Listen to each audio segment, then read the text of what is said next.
मस्साजोगचे सरपंच संतोष देशमुख यांच्या हत्येनंतर SITनं 80 दिवसांनंतर दोषारोपपत्र दाखल केलं।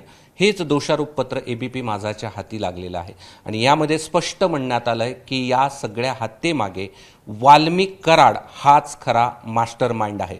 या सगळ्या संदर्भात बोलण्यासाठी मंत्री तथा शिवसेनेचे नेते संजय शिरसाट आपल्यासोबत आहे। तुम्ही देखील देशमुख कुटुंबियांना भेट दिली होती, चार्जशीट दाखल झालाय आणि वाल्मिक कराड हाच मास्टरमाइंड असल्याचं म्हटलं गेलं। खरं तर यात सर्वात प्रथम पोलिसाचं अभिनंदन करायला पाहिजे। इतक्या जलद गतीने तपास करणं आणि दोषारोप पत्र दाखल करणं हे मला वाटतं पहिल्यांदा असं घडतंय आणि म्हणून याच्यात जे कोणी आरोपी असतील सरकारची एक तर भूमिका स्पष्ट होती की जो आरोपी असेल त्याला शिक्षा झाली पाहिजे, ही सरकारची भूमिका होती, आजही आहे आणि उद्याही ती राहणार आहे।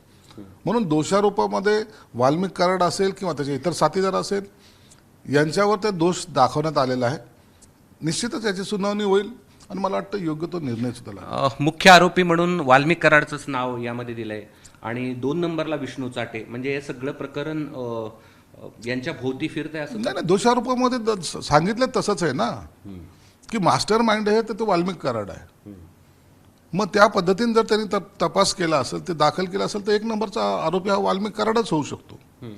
म्हणून आता न्यायालयाकडे समोर बाजू मांडताना वकील काय बाजू मांडतात, कशी मांडतात आणि याचा अंतिम निर्णय जो द्यायचा असतो तो वकीलच्या मार्फत जो काही होईल आर्ग्युमेंट त्याच्यावर जज लोक देतील आणि मला वाटतं योग्य तो निर्णय जज साहेबांकडून आम्हाला अपेक्षित आहे। असं आहे की यात काही गोपनीय साक्षी घेतल्या गेल्या आणि त्यानुसार असं म्हटलं गेलं की वाल्मिकची बीडमध्ये दहशत आहे, हे सुद्धा लिहिलं गेलं आहे या दोषारोपपत्रामध्ये।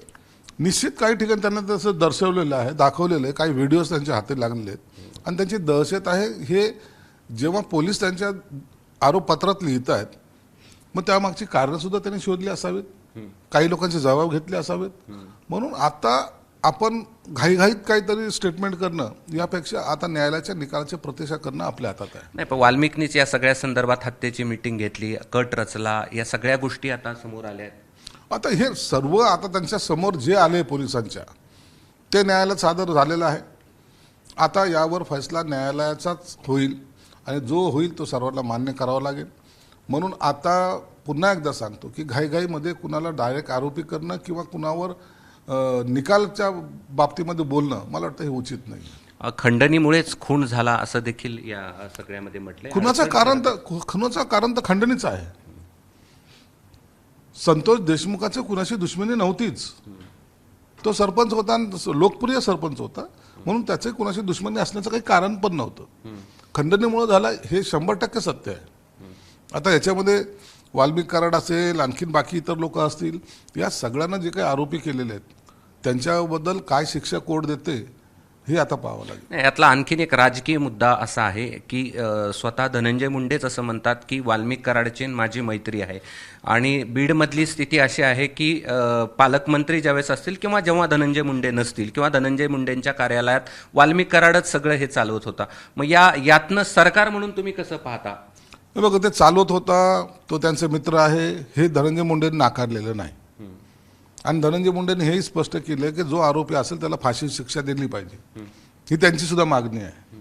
म्हणून याला बाकी रंग देण्यापेक्षा मागे काय घडलं, कसं ते त्याचं पालकमंत्रीपद चालवलं जायचं, कोण चालवत होतं, मग कोण वसूल करत होतं, या सगळ्या बाबी ह्या बाजूला सारून खुनाच्या बद्दलचं जो आरोपपत्र दाखल झालं त्याच्यावर फोकस करणं गरजेचं आहे आणि मला वाटतं आता त्याची खऱ्या अर्थाने जी काही ट्रायल सुरू होईल आणि त्याच्यामध्ये आरोपीला शिक्षा होईल एवढं मात्र निश्चित आहे।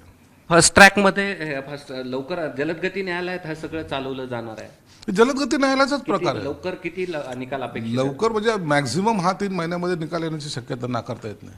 3 महिने मॅक्झिमम लागतील, कारण की दोषारोप सादर झालेला आहे।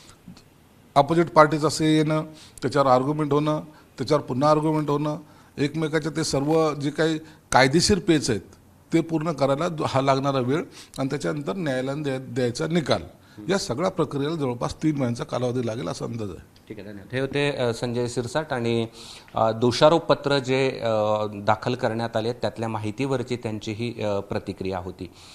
कॅमेरामन धनंजय दारुंटेसह मी कृष्णा केंडे, ABP माझा, छत्रपती संभाजीनगर। एबीपी माझा, उघडा डोळे बघा नीट.